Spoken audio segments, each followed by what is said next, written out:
Hello everyone, welcome to Achiever Academy. एक बार फिर से आप सभी के लिए बहुत ही बेहतरीन सी वीडियो जिसमें हम देखेंगे पॉलिटी सीरीज की चौथी वीडियो है ये। और आज इसमें हम लोग देखिए पढ़ेंगे पार्ट के बारे में, यानी भारतीय संविधान में कितने भाग हैं, उनमें क्या क्या दिया गया है उसके बारे में पढ़ेंगे। शेड्यूल यानी कि संवर्ग सूचियाँ, और यहाँ पर तीसरा है हमारा सोर्सेस यानी कि किस संविधान से क्या क्या लिया गया है। इन तीनों चीज़ों को हम लोग यहाँ पर क्लियर करेंगे।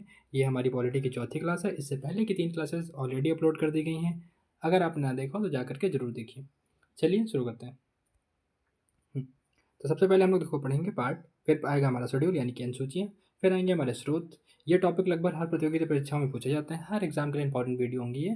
आप इसे कवर कर लीजिए, उसके बाद आपको पॉलिटी देखनी नहीं पड़ेगी। ठीक है, तो चलिए देखते हैं। सबसे पहला है हमारा पार्ट ऑफ द कॉन्स्टिट्यूशन यानी कि संविधान के भाग के बारे में बात करते हैं। यहाँ पर इंग्लिश में है, पहले हिंदी में पढ़ लेते हैं फिर इंग्लिश में पढ़ते हैं। देखिए, भारतीय संविधान को भागों में यानी कि पार्ट्स में बांटा गया है, जिसमें अलग अलग विषय शामिल हैं, जैसे कि मौलिक अधिकार, कर्तव्य, संघ, राज्य सरकार, आपातकालीन प्रावधान और आदि। ऐसे कई सारे टॉपिक दिए गए हैं।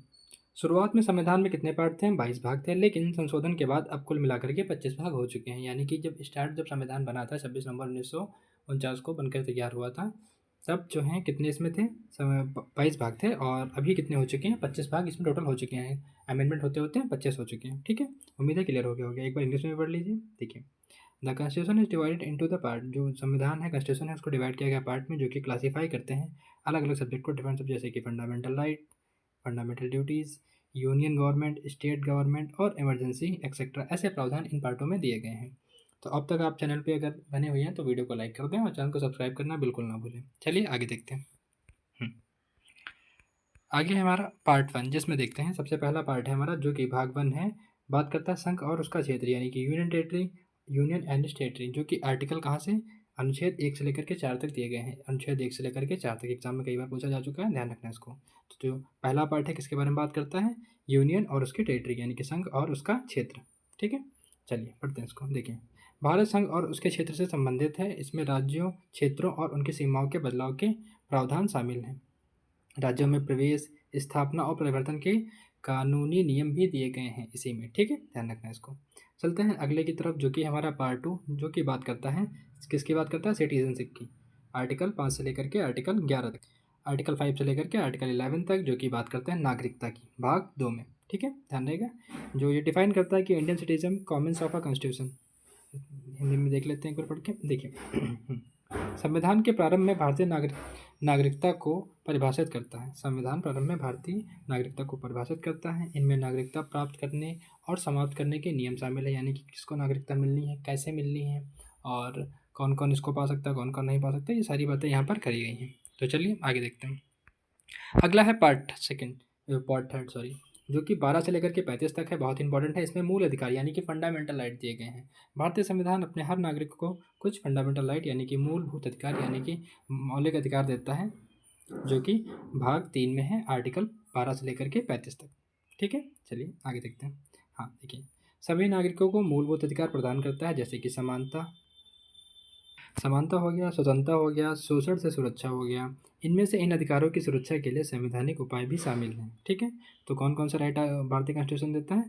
तो गारंटी करता है कुछ बेसिक्स राइट, जैसे कि इक्वालिटी हो गया, फ्रीडम हो गया, प्रोटेक्शन अगेंस्ट एक्सप्लॉयटेशन हो गया, और इन आर्टिकल को इन्फोर्स करने के लिए कॉन्स्टिट्यूशनल रेमेडीज़ का आर्टिकल भी दिया गया। ठीक है, चलिए आगे देखते हैं। अगला पार्ट है हमारा पार्ट 4 यानी कि भाग 4, जिसमें राज्य के नीति निर्देशक सिद्धांत यानी कि नीति निर्देशक तत्व जिनको बोलते हैं, और directive principle of state policy इन्हें इंग्लिश में बोलते हैं, जो कि आर्टिकल 36 से लेकर के 51 तक निहित है। कहाँ से? आर्टिकल 36 से लेकर के 51 तक नीति निर्देशक तत्व, जो कि पार्ट 4 में है। ठीक है, चलिए देखते हैं इसमें क्या क्या होता है। गाइडलाइंस होती हैं गवर्नमेंट के लिए। Guidelines for the government establish the social and economic democracy. राजनीतिक जो निर्देशक सिद्धांत हैं सरकार के लिए सामाजिक और आर्थिक लोकतंत्र स्थापित करने का मार्गदर्शन है। ये न्यायालय द्वारा लागू नहीं किए सकते। ये इंपॉर्टेंट बात हो, ध्यान रखना इसको। इसके लिए आप कोर्ट नहीं जा सकते अगर इनका वायलेशन होता है, मतलब इनको लागू करवाने के लिए आप न्यायालय नहीं जा सकते हैं, जैसा कि आप मौलिक अधिकार में कर सकते हैं, लेकिन यहाँ पर नहीं कर सकते। ठीक है, तो चलिए आगे देखते हैं। अगला है हमारा पार्ट 4 ए, जिसमें बात की गई है फंडामेंटल ड्यूटीज़ की। अब तक हम लोगों ने 4 भाग पढ़े हैं। अब ये हमारा चौथा ए यानी कि चौथे का वाला, जिसमें हमारे मौलिक कर्तव्य यानी कि मौलिक अधिकार तो भारतीय संविधान हमको देता है, लेकिन साथ साथ अपने नागरिकों से कुछ कर्तव्य की बात भी करता है, जिसको बोलते हैं हम लोग फंडामेंटल ड्यूटीज़, जो कि है आर्टिकल 51 ए में, आर्टिकल 51 का में। ठीक है, चलते हैं देखते हैं। हाँ, जिसमें लिस्ट दी गई है नागरिकों के कर्तव्य को सूचीबद्ध करता है। इसे 42वें संविधान संशोधन 1976 में जोड़ा गया था। ध्यान रखना इसको, ये इंपॉर्टेंट क्वेश्चन है, हर बार पूछा जाता है। कब से? 42वें संविधान संशोधन 1976 से। ठीक है, चलिए अगला पार्ट है हमारा पार्ट 5, जिसमें बात करता है यूनियन यानी कि संघ की, यानी कि सेंट्रल गवर्नमेंट, जिसे केंद्र सरकार भी कहते हैं। आर्टिकल 52 से लेकर के आर्टिकल 151 तक पार्ट 5, और आर्टिकल 52 से लेकर के 151 तक ध्यान रखना। ये किसकी बात करता है? संघ की, यानी कि यूनियन की। देखिए डील करता है किसके चीज़ से डील करता है ये? प्रेसिडेंट से, यानी कि राष्ट्रपति से, उपराष्ट्रपति वाइस प्रेसिडेंट से, केंद्रीय सरकार यूनियन गवर्नमेंट, मंत्रिपरिषद, संसद के प्रावधान, और इसमें से कानून निर्माण और कार्यकारी आपातकालीन शक्तियों के नियम भी शामिल है। यानी कि लेजिस्लेशन कैसे काम करेगा, एग्जीक्यूटिव कैसे करेगा, इमरजेंसी के प्रोविज़न क्या है, ये सारी बातें इसमें निहित हैं। किसमें? पार्ट 5 में, पार्ट 5 में। ठीक है, भाग 5 में। अगला है हमारा भाग 6, जिसमें बात करता है राज्य। अब हमारा केंद्र हो चुका है, उसके बाद आ गया राज्य, जो कि कहाँ से है? अनुच्छेद 152 से लेकर के 237 तक, अनुच्छेद 252 से लेकर के 152 से लेकर के 237 तक। ठीक है, पार्ट 6 स्टेट की बात करते हैं। अब देख लेते हैं, इसमें भी सेम एज इट इज़ होगा, बस प्रधानमंत्री की जगह पर मुख्यमंत्री हो जाएगा, राज्यपाल और राष्ट्रपति की जगह पर राज्यपाल हो जाएगा। राज्यों पर लागू होता है, इसमें राज्यपाल, राज्य विधानमंडल और मंत्रिपरिषद के बारे में विवरण दिया गया है। ठीक है, उम्मीद है यहाँ तक आपको बात क्लियर हो चुकी होगी। आगे देखते हैं। पार्ट 7 की बात करते हैं, the state in the part of the first schedule. ऐसे पार्ट जो कि फर्स्ट शेड्यूल में थे, अनुसूची बी के भाग राज्य हैं, जो कि अब रद्द किया जा चुका है। इसे 28वें अमेंडमेंट एक्ट 1976 के जरिए इसको हटा दिया गया। तो पार्ट 7 को खास पढ़ने की जरूरत नहीं है, एग्जाम में ये नहीं आता है, बस इतना जान लीजिए ये था, इसको हटा। चलिए अब देखते हैं हम लोग पार्ट 4 की ओर, यानी कि भाग 8, जिसमें बात की गई है केंद्र शासित प्रदेशों की। किसकी बात करी गई है? केंद्र शासित प्रदेश की, जो कि अनुच्छेद 239 से लेकर के 242 तक। कहाँ से? 239 से लेकर के 242 तक, आर्टिकल 239 से लेकर के 242 तक, जो कि बात करता है किसकी? यूनियन टेरिटरी की, पार्ट 7 में, यानी कि भाग 8 में केंद्र शासित प्रदेश। उम्मीद है क्लियर हो गया होगा। आगे चलते हैं, देखते हैं इसमें क्या क्या दिया गया है। केंद्र क्षेत्रीय के प्रशासन के लिए प्रावधान है। इसमें केंद्रीय क्षेत्रों के जो प्रशासन है उसके लिए प्रावधान है। इसमें प्रशासनिक और उपराज्यपाल की नियुक्ति भी शामिल है। ठीक है, आगे चलते हैं। पार्ट 9 की बात करते हैं, जिसमें बात की गई पंचायत की। पार्ट 9 की बात की गई पंचायत में, कई बार एग्जाम में पूछा जा चुका है, आपको ध्यान रखना है। पार्ट 9 पंचायत की बात करता है। कहाँ से है? अनुच्छेद 243 से लेकर के 243 ओ तक। ठीक है, 243 ओ तक भाग 9 पंचायतों के बारे में बात करता है। ठीक है, इसका अमेंडमेंट भी बहुत इंपॉर्टेंट है, जो कि कई बार पूछा जा चुका है। 73rd अमेंडमेंट एक्ट 1992, 73वां संविधान संशोधन 1992, ध्यान रखना इसको। ठीक है, ये पूछा जा चुका है, इसके जरिए इसको ऐड किया गया था। अगला है हमारा 9th ए, मतलब कि भाग 9 का, जिसमें बात करी गई है म्यूनसिपैलिटी की, यानी कि जो कि आर्टिकल है कहाँ से कहाँ तक?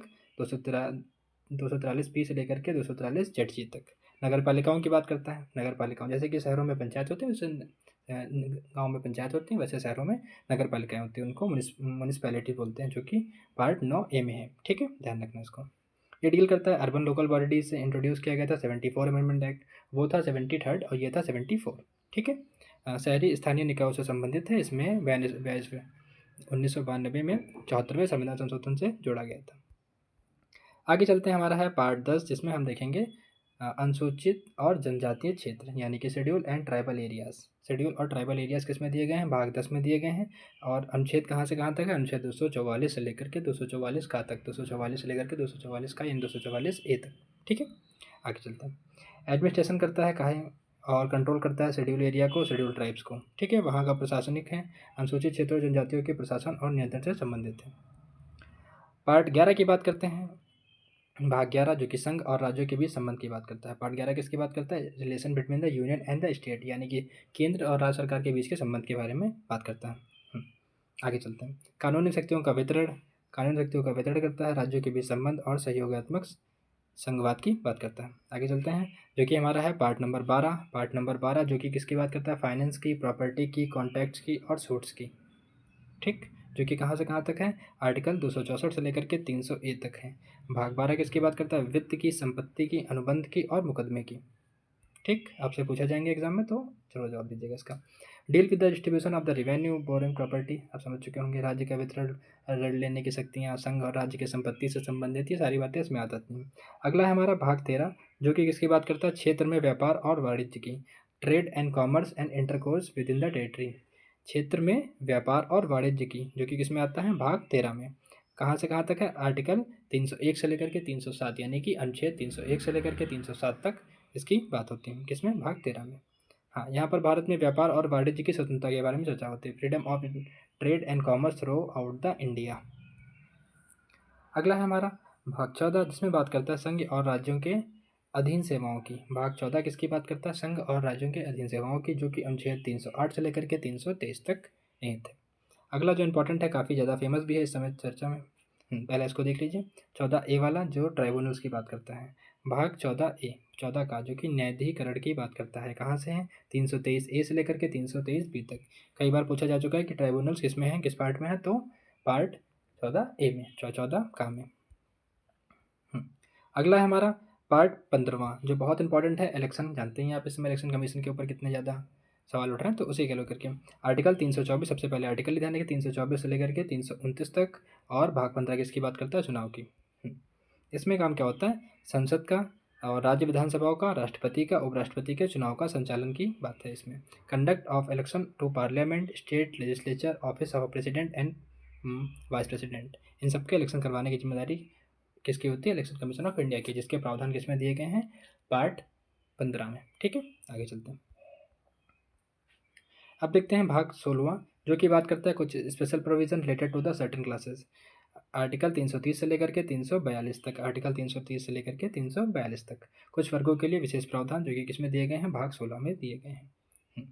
यहाँ पर देखिए, यहाँ पर कुछ विशेष वर्गों के लिए आरक्षण की बात की गई। रिजर्वेशन फॉर द SC यानी कि ST, शेड्यूल कास्ट और शेड्यूल ट्राइब और एंग्लो इंडियंस, इनके बारे में यहाँ पर बात की गई। अगला हमारा इंपॉर्टेंट है, इसको ध्यान रखना, भूलना मत, कई बार पूछा जा चुका है। भाग 17 किसकी बात करता है? ऑफिशियल लैंग्वेज की बात करता है। किसकी बात करता है? ऑफिशियल लैंग्वेज की बात करता है। आर्टिकल 343 से लेकर के 351 तक। आर्टिकल 343 से लेकर के 351 तक।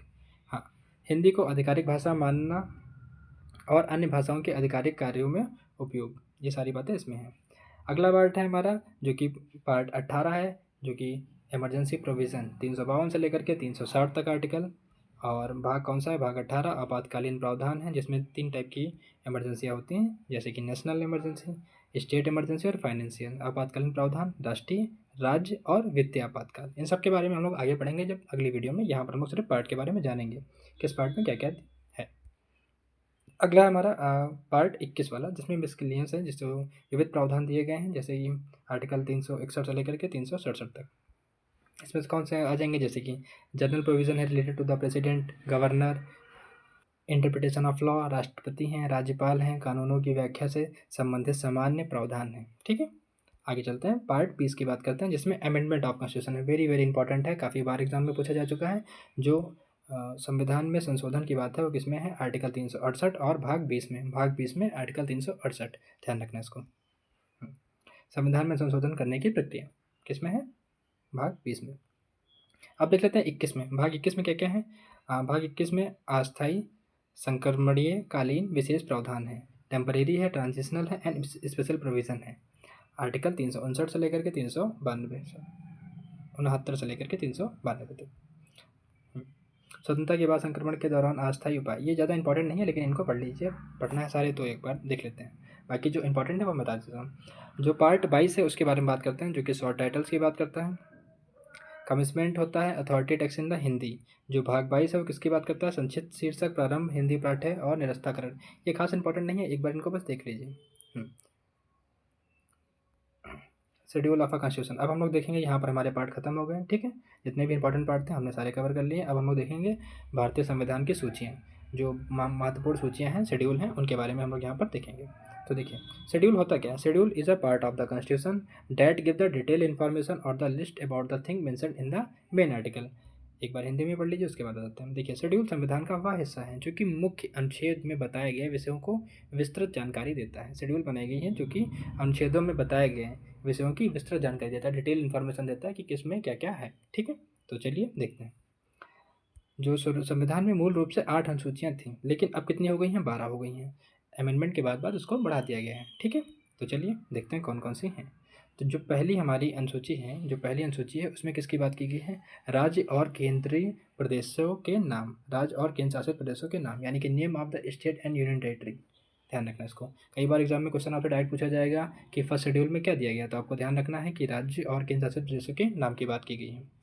अगला है हमारा सेकंड वाला, यानी कि दूसरी अनुसूची, सेकेंड शेड्यूल में क्या दिया गया है? सेकेंड शेड्यूल में क्या बात होती है? तो इसमें बात होती है salary allowances of president and governor, यानी कि राष्ट्रपति, राज्यपाल आदि का वेतन और भत्ते की चर्चा की गई है किसमें? शेड्यूल 2 में। आगे चलते हैं, शेड्यूल 3 की बात करते हैं, यानी कि तीसरी अनुसूची की बात करते हैं, जिसमें form of oath and affirmation, यानी कि शपथ और घोषणा के प्रारूप हैं इसमें। मतलब शपथ पत्र दिलवाई जाती है प्रेसिडेंट को और प्राइम मिनिस्टर को, उन सब की बात किसमें की गई है? तीसरी अनुसूची में। चौथी अनुसूची की बात करते हैं, जिसमें राज्यसभा में सीटों का वितरण है, allocation of a seat in the Rajya Sabha. Important है, एग्जाम में पूछा जाता है कई बार, तो ध्यान रखना इसको। जो चौथी अनुसूची है वो किसकी बात करती है? राज्यसभा में सीटों का वितरण की, allocation of seat in the Rajya Sabha. चलिए अगले देखते हैं, पाँचवीं जो हमारी है, पाँचवीं अनुसूची, जिसमें एक बात करी गई है अनुसूचित क्षेत्रों और जनजातियों का प्रशासन और नियंत्रण, administration and control of a schedule area and schedule tribe. छठे की बात करते हैं, छठी अनुसूची है जो कि provision for the tribal areas in Assam, Meghalaya, Tripura and Mizoram, यानी असम, मेघालय, त्रिपुरा, मिजोरम में जनजातीय क्षेत्रों के प्रावधान।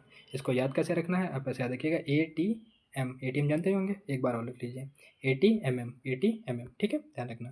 तो ये स्पेशल 6 शेड्यूल में ये भी कई बार पूछा जा चुका है। 6 शेड्यूल में कुछ स्पेशल एरिया हैं जिनके जो ट्राइबल एरियाज हैं उनके प्रोविज़न का प्रावधान इसमें दिया गया है, जैसे कि असम हो गया, ए से असम, टी से त्रिपुरा, फिर मिजोरम और मेघालय, ATMM, ध्यान रखना इसको। चलिए आगे चलते हैं, देखते हैं सातवीं अनुसूची, बहुत इंपॉर्टेंट है, जिसमें क्या बात की गई? कानून बनाने की शक्तियों के लिए संघ, राज्य और समवर्ती सूची। इसमें तीनों सूचियाँ दी गई हैं, यूनियन, स्टेट और कंकरेंट लिस्ट। आप जानते होंगे कि यूनियन पे केंद्र सरकार कानून बना सकती है, स्टेट पे स्टेट वाली बना सकती है, और जिन पर दोनों लोग बना सकते हैं उनको बोलते हैं समवर्ती सूची। ठीक है, अलग अलग विषय दिए गए हैं। तो सातवीं अनुसूची में यूनियन, स्टेट और कंकरेंट लिस्ट, यानी कि कानून बनाने की शक्तियों के लिए संघ, राज्य और समवर्ती सूची दी गई है। शक्तियों का विभाजन यहाँ पर है।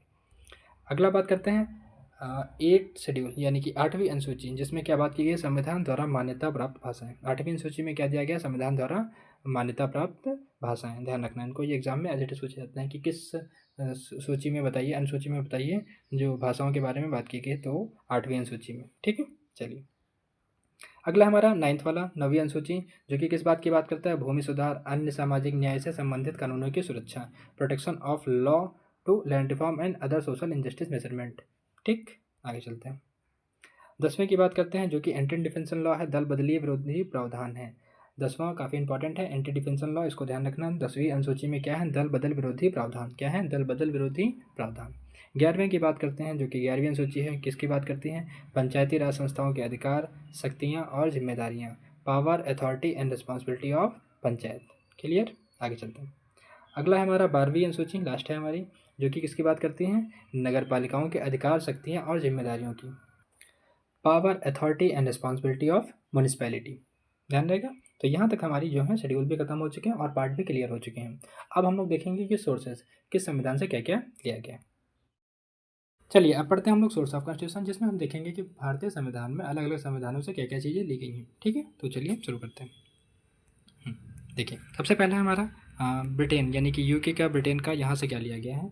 ब्रिटेन से लिया गया है parliamentary system, rule of law और सिंगल सिटीजनशिप। रिट हो गया, कैबिनेट सिस्टम हो गया। हिंदी में समझ लेते हैं इसको। देखिए संसदीय व्यवस्था, जो कि कहाँ से ली गई है? ब्रिटेन से ली गई है। विविध विधि का शासन, यानी कि रूल ऑफ लॉ, वो भी कहाँ से लिया गया? ब्रिटेन से लिया गया है। एकल नागरिकता, सिंगल सिटीजनशिप का कॉन्सेप्ट जो भी है वो कहाँ से लिया गया है? ब्रिटेन से लिया गया है। और रिट, जो अलग अलग रिट जारी की जाती हैं फंडामेंटल राइट के वायलेशन पर, वो भी कहाँ से ली गई हैं? ब्रिटेन से ली गई हैं। और कैबिनेट का सिस्टम, ये भी ब्रिटेन से है। उम्मीद है क्लियर हो गया होगा। Parliamentary system, rule of law, single citizenship और कैबिनेट सिस्टम, ये सब चीज़ें कहाँ से ली गई हैं? ब्रिटेन। ठीक है, क्लियर। चलिए आगे चलते हैं, यूएसए की बात करते हैं। यूएसए से क्या लिया गया? फंडामेंटल राइट्स लिए गए हैं, judicial review, impeachment, fundamental right यानी कि मौलिक अधिकार लिए गए हैं, न्यायिक पुनरावलोकन लिया गया है, महाभियोग भी लिया गया है, कहाँ से? अमेरिका के संविधान से। ठीक है, इम्पीचमेंट ऑफ वाइस प्रेसिडेंट, उपराष्ट्रपति का न्यायालय की स्वतंत्रता, यानी कि इंडिपेंडेंस ऑफ जुडिशरी, ये भी कहाँ से लिया गया है? यूएसए के संविधान से लिया गया है। और प्रियम्बल, मोस्ट इंपॉर्टेंट बात, प्रियम्बल कहाँ से लिया गया? तो यूएसए से लिया गया है। कहाँ से? यूएसए से। ठीक है, चलिए अगला देखते हैं हम लोग, आयरलैंड की बात करते हैं। आयरलैंड से क्या क्या लिया गया है? डीपीएसपी, यानी कि नीति निर्देशक तत्व, directive principle of state policy, राज्य के नीति निर्देशक तत्व कहाँ से लिए गए हैं? आयरलैंड से लिए गए हैं। प्रेसिडेंट का इलेक्शन मेथड, जो राष्ट्रपति के चुनाव का विधि है वो कैसा होता है? आयरलैंड से लिया गया है। ठीक है, ध्यान रहेगा इसको। अगला है हमारा नॉमिनेटेड मेंबर ऑफ राज्यसभा, यानी कि राज्यसभा में नामित सदस्य जो कि हैं, जो कि कहाँ से लिए गए? आयरलैंड से लिया गया। क्लियर, आगे चलते हैं। अगला हमारा कनाडा। कनाडा से क्या क्या लिया गया देखिए, संघ प्रणाली मजबूत केंद्र के साथ, यानी कि फेडरल सिस्टम होगा लेकिन स्ट्रॉन्ग सेंटर होगा। क्या होगा? सेंटर स्ट्रॉन्ग होगा इसमें। और जो रिसिडिवरी पावर है वो किस में रहेगी? सेंटर के पास रहेगी। अब अवशिष्ट शक्तियाँ केंद्र के पास रहेंगी। और अपॉइंटमेंट ऑफ अ गवर्नर, यानी कि राज्यपाल की जो नियुक्ति है उसमें स्टेट में, वो किसके द्वारा कहाँ से ली गई हैं? कनाडा से ली गई हैं। ठीक है, अपॉइंटमेंट ऑफ गवर्नर्स और federal system with strong centre, residuary power with centre, ये सब कहाँ से लिया गया? कनाडा से लिया गया है। चलिए अगला देखते हैं हम। इसके साथ जो कि बहुत इंपॉर्टेंट है, यानी कि रसिया सोवियत यूनियन से क्या क्या लिया गया? फंडामेंटल ड्यूटीज़ ली गई हैं, 5 ईयर प्लान्स लिए गए हैं, पंचवर्षीय योजना और मौलिक कर्तव्य, ये सब कहाँ से हैं? सोवियत यूनियन यानी कि रसिया से लिया गया है। अगला है हमारा ऑस्ट्रेलिया। ऑस्ट्रेलिया से क्या क्या लिया गया देखिए यहाँ पर। ऑस्ट्रेलिया से कंकरेंट लिस्ट, यानी कि समवर्ती सूची, ऐसी सूची जिन पर, ऐसे सब्जेक्ट जिन पर दोनों ही केंद्र और राज्य दोनों ही लोग कानून बना सकते हैं। ट्रेड और कॉमर्स की बात की गई, वो भी ऑस्ट्रेलिया से लिया गया है। कहाँ से? व्यापार और वाणिज्य की बात। जॉइंट सेटिंग ऑफ पार्लियामेंट, यानी कि संसद की संयुक्त बैठक, ये भी ऑस्ट्रेलिया से लिया गया है। कई बार एग्जाम में पूछा जा चुका है, संसद की संयुक्त बैठक कहाँ से लिया गया है? तो ऑस्ट्रेलिया से लिया गया है, 108 आर्टिकल में है। ठीक है, ध्यान रखना इसको। अगला देखते हैं, फ्रांस से क्या क्या लिया गया? फ्रांस से आप सभी जानते हैं, liberty, equality and fraternity in the preamble. जो प्रेम्बल में लिबर्टी, इक्वालिटी और फ्रेटर्निटी की बात की गई, वो कहाँ से लिया गया? फ्रांस से लिया गया है। अगर आपने अब तक प्रेम्बल वाली वीडियो ना देखी तो जरूर देखिए उससे पहले की जो 3 वीडियो हैं उनको भी देख लीजिए, जिससे आपका पॉलिटी का सेक्शन बहुत स्ट्रांग हो जाएगा, क्लियर हो जाएंगी ये बात। ठीक है, आगे चलते हैं। साउथ अफ्रीका की बात करते हैं, जिसमें क्या है? प्रोसीजर ऑफ अमेंडमेंट है। साउथ अफ्रीका से क्या लिया गया है? जो संविधान संशोधन की प्रक्रिया है वो कहाँ से ली गई है? साउथ अफ्रीका से ली गई है। और दक्षिण अफ्रीका से ली गई है। इलेक्शन ऑफ राज्यसभा, यानी कि राज्यसभा में जो चुनाव की विधि है वो भी कहाँ से ली गई है? दक्षिण अफ्रीका से ली गई है। कहाँ से? दक्षिण अफ्रीका से। जर्मनी की बात करते हैं, इसमें क्या किया गया है? इमरजेंसी प्रोविजन, आपातकालीन प्रावधान। आपातकालीन प्रावधान कहाँ से लिए गए हैं? तो जर्मनी से लिए गए हैं। सस्पेंशन ऑफ राइट, अधिकारों का निलंबन, ये भी कहाँ से लिया गया? ये भी जर्मनी से लिया गया। कहाँ से? जर्मनी से। अगला है हमारा जापान। जापान से क्या लिया गया है? प्रोसीजर ऑफ लॉ, कानून बनाने की प्रक्रिया, मेकिंग ऑफ लॉ, ये कहाँ से है? जापान से। कहाँ से? जापान से। ठीक है, तो ये था हमारे इंपॉर्टेंट शेड्यूल, आप पढ़ ही चुके हैं आप। तो ये था हमारा, सारी चीज़ें हमारी कवर हो चुकी हैं यहाँ पर, पार्ट और शेड्यूल और सोर्सेज। उम्मीद है वीडियो आपको पसंद आई होगी। वीडियो पसंद आया तो लाइक करिएगा और चैनल को सब्सक्राइब करना बिल्कुल ना भूलिएगा। Thank you.